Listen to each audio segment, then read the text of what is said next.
ಸ್ನೇಹಿತರೆ, ಸನಾತನ ಹಿಂದೂ ಧರ್ಮ ಕೇವಲ ಒಂದೇ ಪುಸ್ತಕದ ಆಧಾರದ ಮೇಲೆ ನಿಂತಿರೋ ಒಂದು ಮತ ಅಲ್ಲ.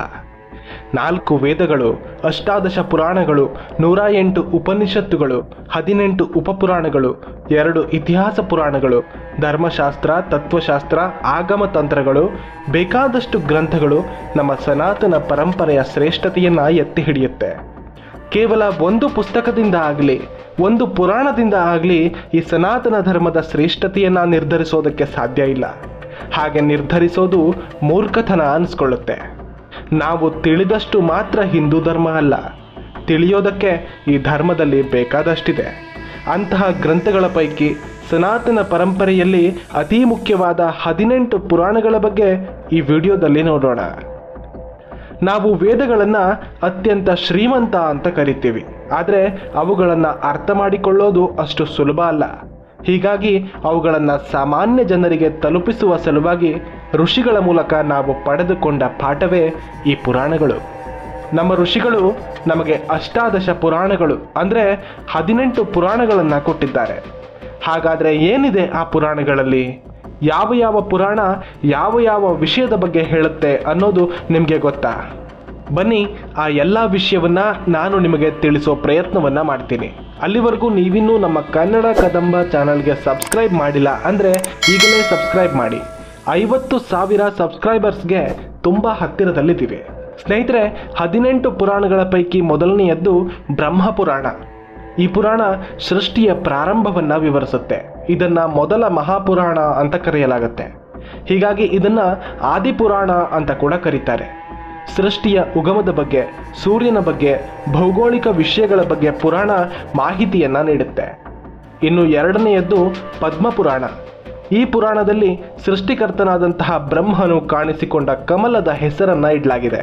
ಹಾಗೆ ಈ ಪುರಾಣದಲ್ಲಿ ಮಹಾವಿಷ್ಣುವಿನ ಬಗ್ಗೆ ಕೂಡ ಹೆಚ್ಚಿಗೆ ಹೇಳಲಾಗಿದೆ. ಶಿವ ಹಾಗೂ ಶಕ್ತಿಯ ಬಗ್ಗೆ ಕೂಡ ಈ ಪುರಾಣ ಬಹಳಷ್ಟು ವಿಚಾರವನ್ನು ಹೊಂದಿದೆ. ರಾಮಾಯಣದ ಕೆಲವು ಅಂಶಗಳು ಈ ಪುರಾಣದಲ್ಲಿ ಸಿಗುತ್ತೆ. ಇನ್ನು ಮೂರನೆಯದ್ದು ವಿಷ್ಣು ಪುರಾಣ. ಇದನ್ನು ಪುರಾಣ ರತ್ನ ಅಂತ ಕೂಡ ಕರೆಯಲಾಗುತ್ತೆ. ಈ ಪುರಾಣದಲ್ಲಿ ಮಹಾವಿಷ್ಣುವಿನ ದಶಾವತಾರದ ಕತೆ, ಶ್ರೀರಾಮ, ಶ್ರೀಕೃಷ್ಣ, ನರಸಿಂಹ ಅವತಾರಗಳ ಮಹತ್ವ ಎಲ್ಲವನ್ನ ವಿವರಿಸಲಾಗಿದೆ. 4 ಯುಗಗಳ ಬಗ್ಗೆ ಕೂಡ ಇದರಲ್ಲಿ ಮಾಹಿತಿ ಇದೆ.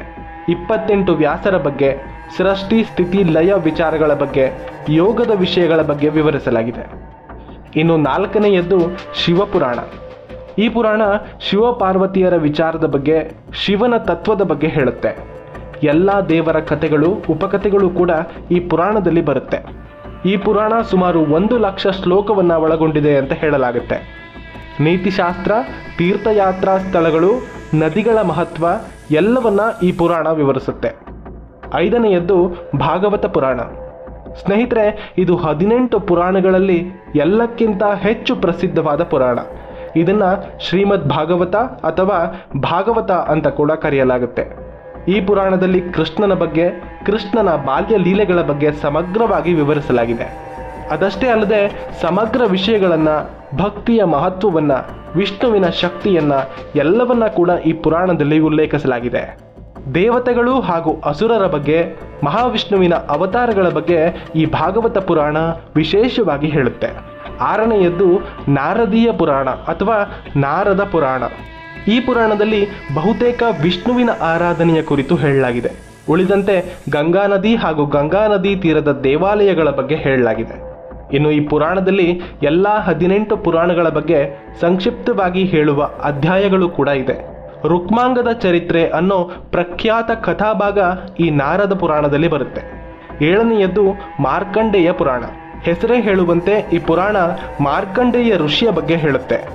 ಹಾಗೂ ಈ ಪುರಾಣದಲ್ಲಿ ದೇವಿ ಮಹಾತ್ಮೆ ಕೂಡ ಬಹಳ ವಿಶೇಷವಾಗಿದೆ. ನಮ್ಮ ಸನಾತನ ಪರಂಪರೆಯಲ್ಲಿ ಹೆಣ್ಣಿಗಿರುವ ಸ್ಥಾನವನ್ನು, ಹೆಣ್ಣಿನ ಶಕ್ತಿಯನ್ನು ದೇವಿ ಮಹಾತ್ಮೆಯ ಮೂಲಕ ವಿವರಿಸಲಾಗಿದೆ. ಈ ದೇವಿ ಮಹಾತ್ಮೆಯನ್ನು ಭಗವದ್ಗೀತೆಯಷ್ಟೇ ಅಮೂಲ್ಯವಾದದ್ದು ಅಂತ ಕೂಡ ಹೇಳಲಾಗುತ್ತೆ. ಇನ್ನು 8ನೆಯದ್ದು ಅಗ್ನಿ ಪುರಾಣ. ಈ ಪುರಾಣದಲ್ಲಿ ಕೇವಲ ಒಂದು ದೇವರ ಬಗ್ಗೆ ವಿಶೇಷವಾಗಿ ಹೇಳುವ ಪ್ರಯತ್ನ ಮಾಡಿಲ್ಲ. ಬದಲಾಗಿ ವೈಷ್ಣವ, ಶೈವ, ಶಕ್ತಿ, ಸ್ಮಾರ್ತ ಈ ಎಲ್ಲ ಪರಂಪರೆಯನ್ನು ವಿವರಿಸೋ ಪುರಾಣವಾಗಿದೆ. ಯಜ್ಞಶಾಸ್ತ್ರ, ದೇವಸ್ಥಾನಗಳ ಪ್ರಾಮುಖ್ಯತೆ, ರಾಜಧರ್ಮ, ಅಗ್ನಿದೇವನ ಬಗ್ಗೆ ಎಲ್ಲವನ್ನ ಈ ಪುರಾಣ ವಿವರಿಸುತ್ತೆ. 9ನೆಯದ್ದು ಭವಿಷ್ಯ ಪುರಾಣ.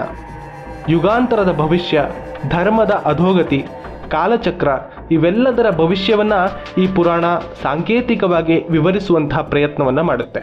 ಇನ್ನು 10ನೆಯದ್ದು ಬ್ರಹ್ಮವೈವರ್ತ ಪುರಾಣ. ಈ ಪುರಾಣ ತ್ರಿಮೂರ್ತಿಗಳು ಒಂದೇ ಅಂತ ಪ್ರತಿಪಾದಿಸುತ್ತೆ. ಹಾಗೆಯೇ ರಾಧಾ, ದುರ್ಗಾ, ಲಕ್ಷ್ಮಿ, ಸರಸ್ವತಿಯರು ಕೂಡ ಒಂದೇ ಅಂತ ಪ್ರತಿಪಾದಿಸುತ್ತೆ. ಈ ಪುರಾಣದಲ್ಲಿ ಹೆಚ್ಚಾಗಿ ಲಕ್ಷ್ಮೀನಾರಾಯಣ, ರಾಧಾಕೃಷ್ಣ, ಗೋಪಿಕಾ ಭಕ್ತಿ ಮುಂತಾದ ಪ್ರೇಮ ಪುರಾಣ ಕಥೆಗಳ ಬಗ್ಗೆ ಹೇಳಲಾಗಿದೆ. 11ನೆಯ ಪುರಾಣ ಲಿಂಗ ಪುರಾಣ. ಈ ಪುರಾಣ ಅತ್ಯಂತ ವಿಶೇಷವಾದ ಪುರಾಣವಾಗಿದೆ. ಈ ಪುರಾಣದಲ್ಲಿ ಶಿವಲಿಂಗದ ಮಹತ್ವವನ್ನು, ಅಂತರಾರ್ಥವನ್ನು ತಿಳಿಯಬಹುದು. ಸೃಷ್ಟಿಗೂ ಶಿವನಿಗೂ ಇರೋ ಸಂಬಂಧವನ್ನು ಈ ಪುರಾಣ ವಿವರಿಸುತ್ತೆ. ಶಿವ ಮಹಾತ್ಮೆ, ಶಿವ ಪ್ರತಿಮಾ ಶಾಸ್ತ್ರ ಸಂಕೇತ, ಶಿವಲಿಂಗ ಹಾಗೂ ನಂದಿಯ ವಿನ್ಯಾಸ ಮತ್ತು ಪ್ರತಿಷ್ಠಾಪನೆಯ ಮಾಹಿತಿ, ಶಿವಸ್ತೋತ್ರ ಇದೆಲ್ಲದರ ಬಗ್ಗೆ ಈ ಪುರಾಣ ಮಾಹಿತಿಯನ್ನು ಕೊಡುತ್ತೆ. 12ನೆಯದ್ದು ವರಾಹ ಪುರಾಣ. ಈ ಪುರಾಣ ಮಹಾವಿಷ್ಣುವಿನ ವರಾಹಾವತಾರದ ಪೂರ್ತಿ ಸಂಗತಿಯನ್ನು ಒಳಗೊಂಡಿದೆ ಹಾಗೂ ದೇವತೆಗಳ ಬಗ್ಗೆ, ಶಿವನ ಬಗ್ಗೆ ಕೂಡ ಹಲವಾರು ವಿಷಯವನ್ನು ತಿಳಿಸುತ್ತೆ. ಇನ್ನು 13ನೆಯದ್ದು ಸ್ಕಂದ ಪುರಾಣ. ಈ ಪುರಾಣ 81,000ಕ್ಕಿಂತ ಹೆಚ್ಚಿನ ಶ್ಲೋಕ ಹೊಂದಿದ ದೊಡ್ಡ ಪುರಾಣ ಆಗಿದೆ.